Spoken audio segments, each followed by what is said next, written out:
On this episode of Locked On Angels, so the Angels can't beat the A's, but they can take 2 of 3 from the Mets and make every single Mets fan completely and utterly go crazy, right? Even my friend David. Sorry, David. Hey, it's time to get locked on with Mike and John, and this is Locked On Angels.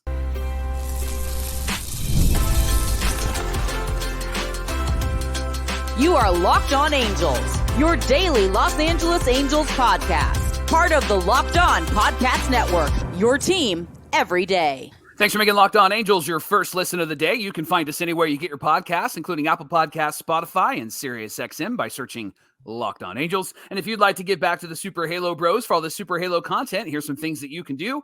Leave us a rate and a review on Apple Podcasts. If you're watching on YouTube, hit that thumbs up button. And if you're not subscribed already, please subscribe and become a Locked On Everydayer. And whether you're watching or listening, come over to YouTube, leave a comment. It's one of the best ways to get in touch with us and be a part of the conversation. And today's show is brought to you by our friends at Prize Picks. It's the easiest and most exciting way to play daily fantasy sports. Go to prizepicks.com/LockedOnMLB and use our promo code LockedOnMLB for a first deposit match of up to $100. Happy Monday to you, and thanks for being here for this episode of Locked On Angels, where it's your team every day. You've got the Frisch Brothers here with you, a.k.a. the Super Halo Bros. My name is John, and that's my brother Mike. And my name is Mike, and that's my brother John. We've been lifelong fans of the Angels. We're here talking Angels baseball Monday through Friday, every single weekday with you. If you're not an everydayer already, you can be one by tuning in every day. Follow us at Locked On Angels on Twitter, at Super Halo Bros on Twitter and Instagram. We'd love to have you as part of our crew of everydayers. On today's show, we're going to recap the weekend series against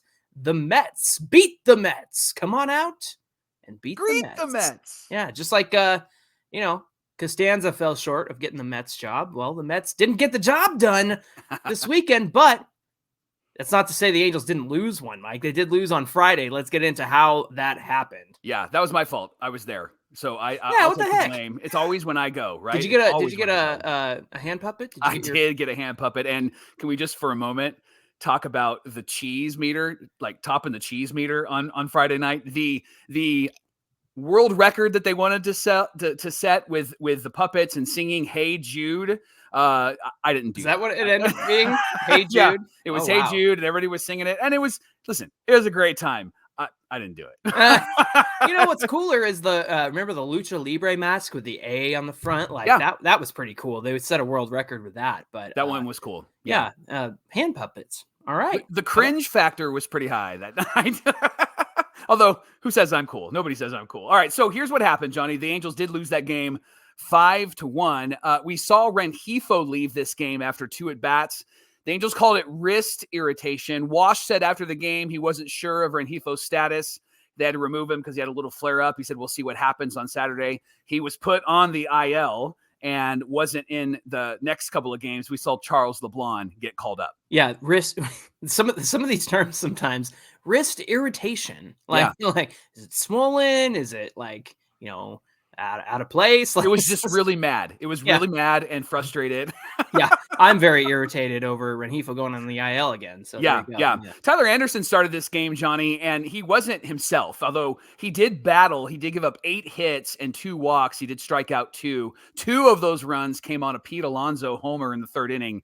He crushed that pitch, Johnny. And there was a lot of Mets fans behind the dugout on the Mets side that it was a sea of light blue over there, and they went crazy. But Pete Alonso crushed that pitch. And that guy, it's a home run or it's a strikeout for him. Yeah. But he's incredible. He's big in real life, too, like just a built dude. He's on my fantasy team, so I appreciated the home run. You were okay, right? Anderson did strand multiple runners in this game, Johnny, in the 1st, the 4th, and the 5th inning. I really loved this play. Seeing it live was great. Luis Guillorme bails Anderson out in the 5th inning with what I would say is a fantastic, phenomenal catch. It was a pop-up into shallow right field, and Guillorme, who was shading up the middle, Johnny, ran 97 feet to make that catch. And he dove, and we were all kind of standing. We were on the 3rd base side. I was going to say, tell me about what this was like while you were there, because very rarely do you get to see a play like this. Right. And so it was a pop-up, and I saw Guillorme take off for it, and then I saw the right fielder come in for it. And so you're thinking like, man, that's going to that's going to drop in. That's going to be a dangerous play, and we're not going to be able to stop it. They're going to score a couple of runs. And Guillorme laid out, full layout, and we're standing up watching that, and it was kind of he caught it, and we all at the same time went, he got it. And it was such a beautiful play. So high five to him. He did bail out Anderson in that 5th inning because runs would have scored if that ball fell in. Yeah, Washington said that he didn't think Anderson had made many mistakes other than the Alonso homer. So he did give credit to the Mets for being able to just put the balls in play. Wash actually said they didn't actually hit him hard all over the place. The only ball that really centered was the one the first baseman hit out. That's Alonso. But in the game of baseball, base hits are base hits. They got things going, and they were able to keep it going. Anderson agreed with that statement. He said, you make good pitches, and they're spoiling them, and then when they get the bat to them, they're finding a hole, they're getting down, that sort of thing. So that's what happened with Brandon Nimmo. Yeah. Brandon Nimmo had 3 hits in this game. Obviously, he's a left-handed batter with a left-handed pitcher, and he just found the holes, and he made good contact, and it would have been a typical ground ball, but he just was able to pull it enough or drive it enough to where the infielder couldn't get it, and so he really took advantage of some of the pitches that Anderson made that weren't bad. They weren't bad, and he wasn't bad in this game, but the Mets were just on everything. So Wash is correct. They just were seeing the ball really well, and they were finding the holes and making appropriate contact and making effective contact. Yeah, speaking of good contact, Sean Noel had 2 more hits in this game. Mickey Moniak also had a home run in this one, and so that was exciting as well. Moniak's been turning his season around, Mike, to be honest with you. So this came from Jeff Fletcher, the OC Register. He tweeted this out. Before June 8th, a 161 average with a 27.2 strikeout percentage in 143 plate appearances. Then in 151 plate appearances after June 8th, 271 average, and he's lowered his strikeout rate to 24.5%. So some good things there happening for Mickey Moniak. Why do you think that is? Is it the same thing as last year where it's like, oh, he needs playing time, he needs consistency? But we also did see him go through some streaks last year. I know earlier this season, Wash was really hammering home like, hey, don't try to be, Barry Bonds out there. Just try to put good contact and let the ball land. So what do you make of that with Mickey Moniak? I think that he's this type of hitter. I think he's a hot and cold hitter until he gets disciplined at the plate. And I think what Wash is talking about is the same thing he's talking about with Joe Adell. Stop trying to crush it and just hit line drives. Mm-hmm. And when you're hitting line drives, you're going to have some great success, and you're going to be able to spray it all over the field. Consistency for any of these guys is always going to be a benefit. Mm-hmm. I just think with Moniak, he needs to go up there and not try to tomahawk chop that first pitch fastball that's every at the top of the zone, right? Every single time. Now, I know that there is that, what do they call it? Like they're attacking it right at the top of the zone or the first pitch, right? And so they're going right after the pitcher. And sometimes that works, and Shonowell has seen some success. But the thing that I think Mickey doesn't adjust to is the adjustments to him. Mm-hmm. He has to make the adjustments to him. And so when he got hot last year, pitchers adjusted, and then you saw him fall off the cliff. Same thing with this year. I think they were pitching him like they did last year at the end of the season, and he made an adjustment, which is great. But then they're going to adjust back. So you chasing that first pitch fastball is something that they're going to stop having you chase, and they're going to throw pitches way out of the zone, and suddenly you look foolish up there, and you're not making good contact. Mm-hmm. And so that's what I think is the difference for Mickey Moniak. I think he's going to be a streaky hitter, and as he gets more mature, he's going to be more on than he is off. And I think what we're seeing since June 8th is he's starting to figure out how to continue to see the ball well and make good contact. Yeah. So speaking of outfielders, first of all, I got to give a shout out to my new best friend, Mr. Adell, Joe Adell's dad. Hey, Mr. Adell, good to see you. Joe Adell played center field in this one, Mike, and Wash said he's going to play center field twice a week or so, just so that the Angels can get a good look at him out there after he's improved so much in right field. So now that he is in center field, and I did hear some discussion on the broadcast about how, center field can be easier because you can see the ball a bit better than you would in the corners. Yeah. But at the same time, you're the captain out there, you're running the show. So have we gotten to the point where Joe Adell's defense is not a liability, but a benefit. What do you say?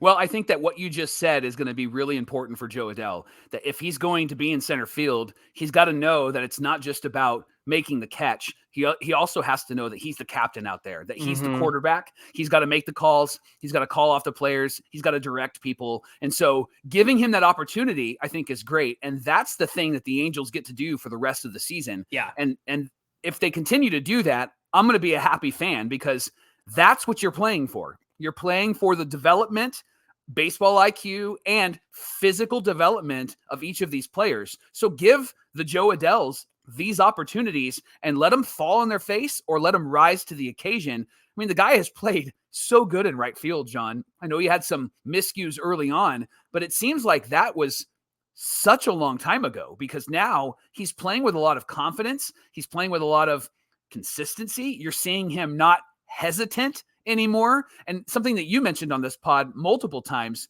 is that when Joe's not overthinking it and he's just naturally responding and his athletic ability is taking over, he's pretty spectacular in the field, right? Yeah, he performs so much better when he doesn't have time to think. And that's a natural athletic ability. That's a natural talent when you are able to just, your body automatically responds to the situation and he does what he needs to do out there. So I am excited to see Joe Adell out there in center field, give him a couple looks, especially with Moniak not quite finding himself in lineups against lefties every single time. Yeah. That's another area, Mike, where I think you got to do that for the remainder of the season. I agree. Give Mickey some chances against lefties, because there's nothing to lose. Right, exactly. And so it is fun to see Kevin Pillar out there. Of course, we'll talk about him in the next segment, but at the same time, if Mickey Moniak is part of your future, you're going to want to give him opportunities against those lefties.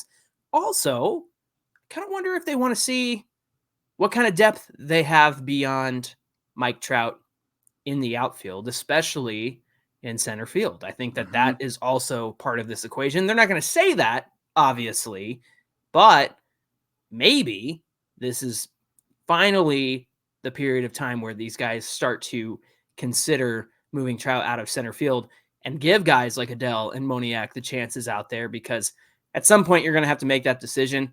Trout's going to have to decide that too, and the team's going to have to come together. Sometimes I think that they just need to do what's best for their players and say, look, Mike, you're not playing center field anymore. Like, we need you on the field, and if we can reduce the wear and tear on your body in any sort of way, then this is what we're going to do about it. So yeah, interesting development there, especially given what happened with Mike Trout last week. Hey, thanks for making Locked On Angels your first listen of the day. The Angels are in New York playing the Yankees on Tuesday at 4:05 Pacific time. You can catch every pitch of the Angels hometown broadcast on SiriusXM with the SXM app. All you got to do is search Angels. Coming up on Locked On Angels, the Halos took the next 2 games against the Mets. Did it with some Mike, you got a typo here. You said great pitching. Oh, it was great pitching. Let's talk about all of that coming right up. Everydayers, while you're watching your Halos, don't forget to hydrate with Liquid IV. You can get hydrated. There, man. It's way too hot out there. It was hot on Friday when we went to Anaheim. We were sweating out there, and I needed some Liquid IV. You can get hydrated and stay hydrated with electrolytes, essential vitamins, and clinically tested nutrients from the #1 powdered hydration brand in America, because baseball and summer go together like Liquid IV and hydration. Plus, it's the perfect solution for a workout on a hot day outside or long hours. You can get hydrated and stay hydrated, because a rundown you isn't good for anyone, including you. John, 1 stick of Liquid IV in 16 ounces of water hydrates better than water alone and provides 3 times the electrolytes than the leading sports drink. And it's got 8 vitamins and nutrients, all in a single stick, and it tastes great too. You can check out some of their flavors on their website, and it's always non-GMO, vegan, gluten-free, dairy-free, soy-free. Just tear, pour, and live more. No more dehydration for our everydayers with Liquid IV, and you can get 20% off your first order when you go to liquidiv.com and use our promo code MLB at checkout. That's 20% off. Go to liquidiv.com, use our promo code MLB at checkout. Tear, pour, live more, Liquid IV.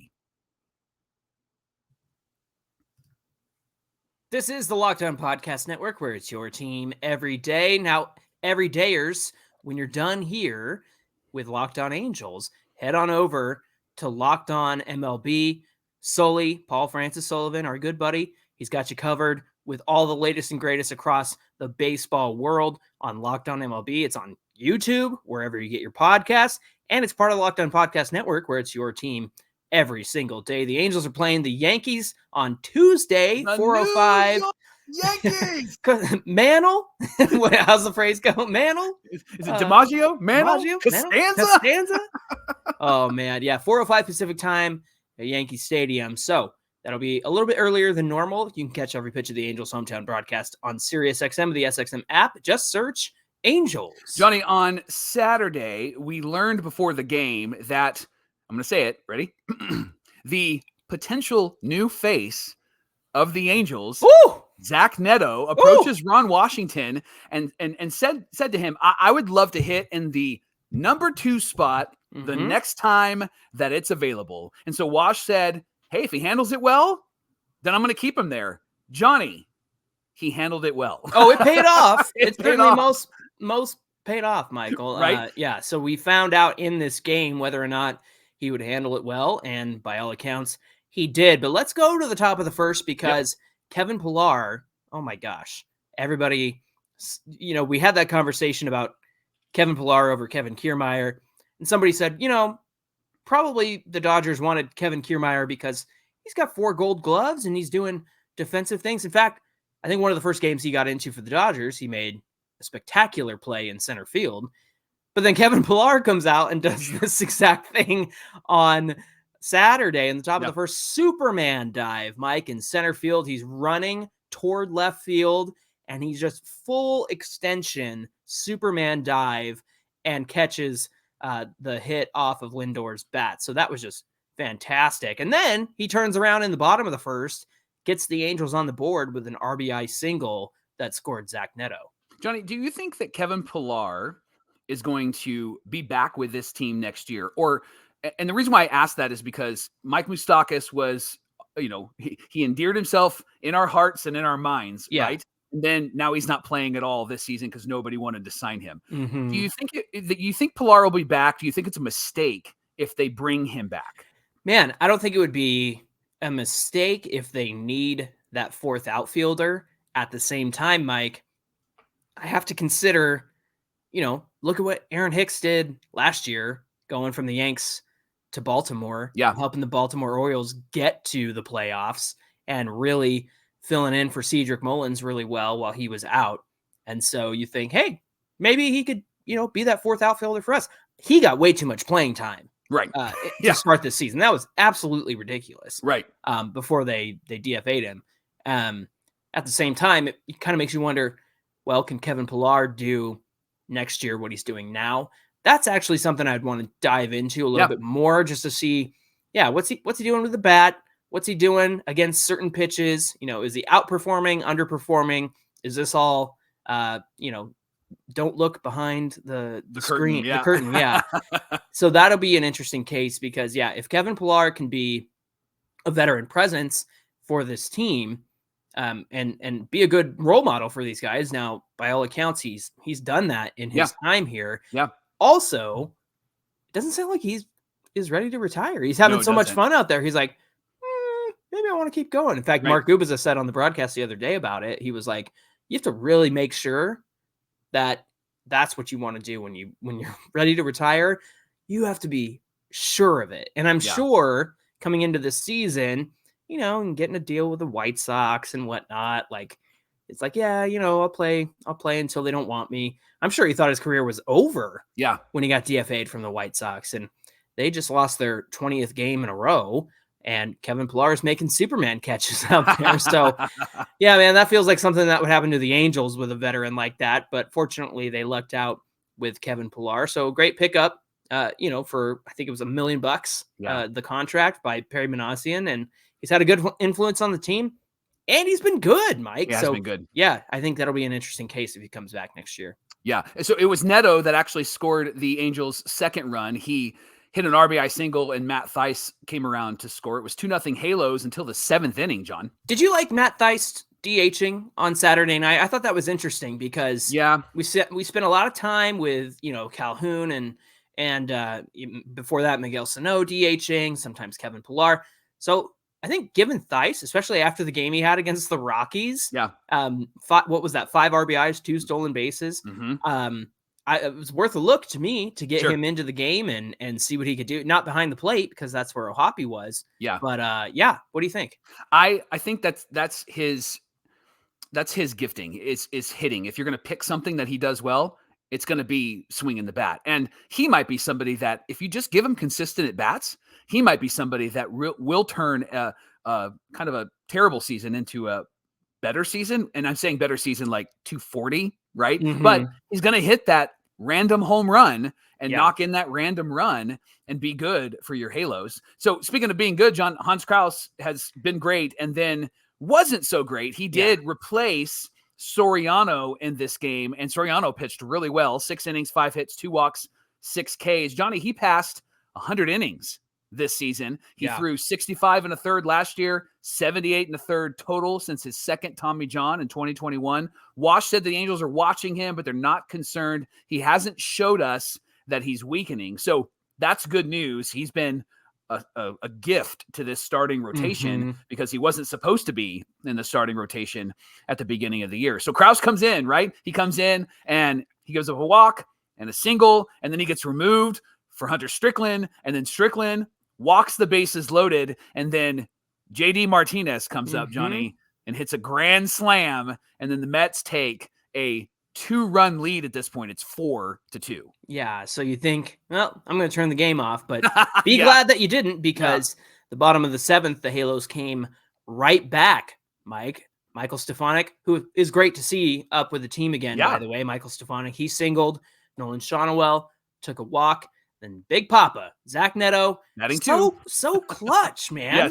It's a 3-run home run, and this all happened with 2 outs, by the way. So that put the Angels up by 1, and then they got to go and hold on to this slim lead.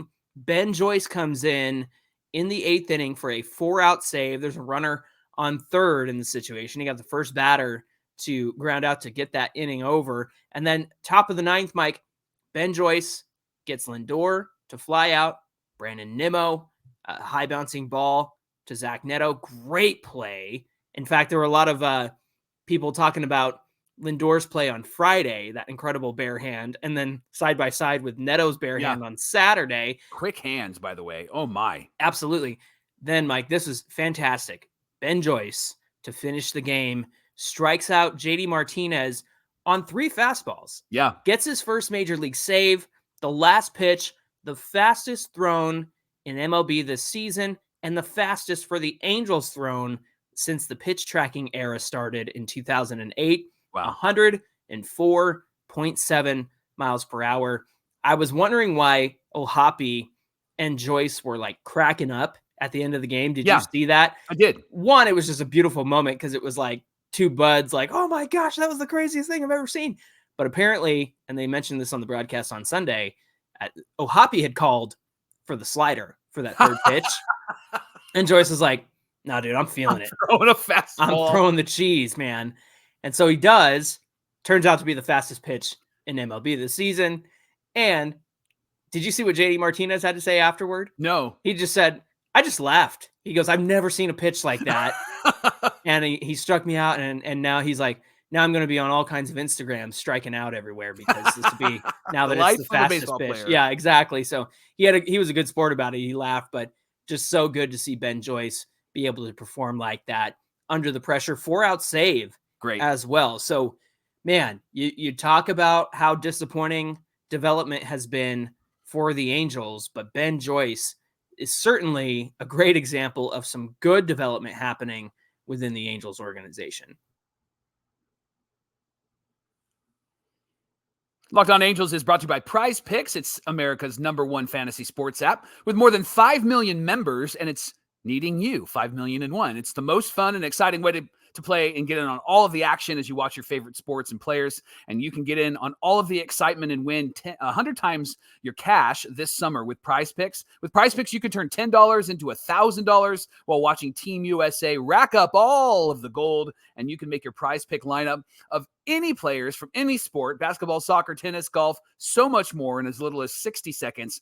All you have to do is just pick more or less on 2 to 6 player stat projections, and you're locked in. So download the app today and enter our promo code LOCKEDONMLB, and you'll get a first deposit match of up to $100. Again, that's LOCKEDONMLB, all one word. Get a first deposit match of up to $100. Join Prize Picks today, and our longtime everydayer Keith Hutchison, pay attention, pick more, pick less. It's that easy. Mike, Sunday, the Angels held on to yet another slim lead, 3-2 over the Mets. They take the series. Yeah. And, it's funny that the Mets are in a wild card race right now. They can't afford to be losing games to the likes of the Angels and things like that. And I'm always going to root for the Angels, of course, but I didn't expect, a series victory coming into this weekend. But man, the young guys just stepped up this weekend. In fact, there was kind of help from all over this weekend. So one note from this game, Neto stole his 20th base in the bottom of the first. Mets got on the board first on a Harrison Bader RBI single, but the Angels came right back in the second inning. Taylor Ward singled, Joe Adell doubled with runners at second and third. Ward scored on a wild pitch. Charles LeBlanc came up because Rengifo went on the IL.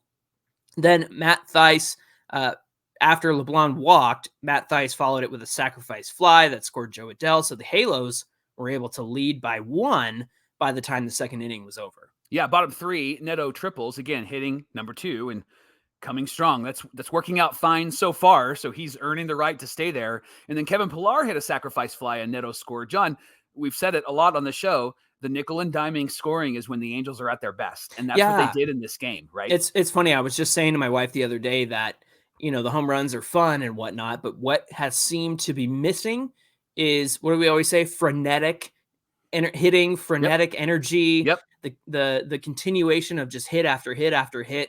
That feels like it's been missing lately. Like obviously home runs are great because everybody on board scores, but you really get to a pitcher when you just keep putting the ball in play. It's kind of like what the Mets did on Friday, which just Tyler Anderson couldn't get, these guys from putting the ball in the grass, man. So it was great to see these guys, like you said, nickel and dime, work their way back, whether it's a sac fly, triple, all of that kind of stuff. So when Neto tripled, Pillar hit a sac fly and Neto scored. So the Halos led by 2 at that point. Top of the 5th, the Mets cut the lead to 1 on a Lindor RBI single. And then Griffin Canning got the start in this one, Mike. 5 innings pitched, 3 hits, 2 runs, 1 earned, 4 walks, 8 Ks on 97 pitches. There was a Neto throwing error, just his second of the season, that did extend an inning for Griffin Canning. And so, the pitch count did get a little bit more elevated. What are your thoughts on Griffin Canning in this start? I've said it multiple times. This is a typical Griffin Canning start. Like this is what he does, right? And you look at the numbers and they don't look bad, but then you get to the walks, and the 4 walks is really what kind of hurt him, right? You look at the numbers, they don't look bad, but then like you said, the walks hurt him, but you watch him back. Yeah. And it's just, he's all over the place. He doesn't look dominant, right? He doesn't look like he's dominating this team. It almost looks like he's getting really lucky. He's doing a high wire act the entire time, and you're like nervous for him because there's no net down below that high wire, and that feels like every Griffin Canning start. That's Tyler Anderson last year, right? Yeah. Tyler Anderson was a high wire act, and so I feel like Griffin Canning has been doing that this season, and luckily the Angels bullpen was able to hold the lead. They were the key. Can I say that out loud? They were the key to victory in this game. Jose Marte went 2 scoreless innings. He gave up just 1 hit. Mike Baumann pitched a scoreless inning, and he actually was interviewed after the game, and he said that they've welcomed him with open arms. This is his 4th team this season, and so he's been around a bit. I was real nervous when he was coming in with a 3-2 lead, but can we talk about Jose Marte for a second? Yeah. I mean, what a difference a year makes, right? Compared to what we've seen from him. Different guy in the past. I've always confused Elvis Peguero and Jose Marte, and then seeing Elvis Peguero go to the Brewers and then become like a really good reliever for them. I've always been like, gosh dang it, Angels. Why can't you get this right? But in the same time, like in the same vein, Jose Marte is a very similar pitcher, and yeah, he's been much better in 2024 in the times that he's been up at the big club. Yeah, and Roansy Contreras comes in, finishes the game, Johnny. And again, I think he's helping the narrative of he could potentially be somebody that's in the back end of this bullpen next season. You think about Joyce, and you think about Contreras, and possibly you think about some of the young guys that are in the minor leagues right now that might be in the major leagues next season. But we got a strong bullpen there. You got Quijada as well. Right. So yeah, he's been doing good since he came back. Right. As well. That was the big question. It was like, no Estevez, no Luis Garcia. You're wondering, all right, Ben Joyce pitched, 4 outs last night. Who's coming in to finish this game? And then when they showed Contreras warming up, I remembered our conversation from last week of, hey, I think Contreras could be a good back of the bullpen option. And I said this, give him a clean inning. Don't make him mop up anything. And he's done great with that. But and then he got brought in for a 4-out save. Yeah. Well, no, that was Joyce, right? Oh, yes, it was Joyce. Yeah. Contreras, though, he was able Contreras, to, he was able to finish the game. I'll pay attention. With a clean inning. Yeah, come on. It's the fact that the bullpen was good. It's throwing you off. That's yes, what it is. Right.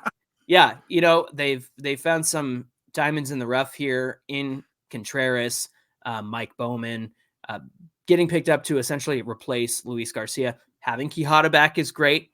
Ben Joyce finally getting save opportunities. Hunter Strickland obviously is going through it again. He's not been as effective as he's been. Hans Kraus, was great out of the gate.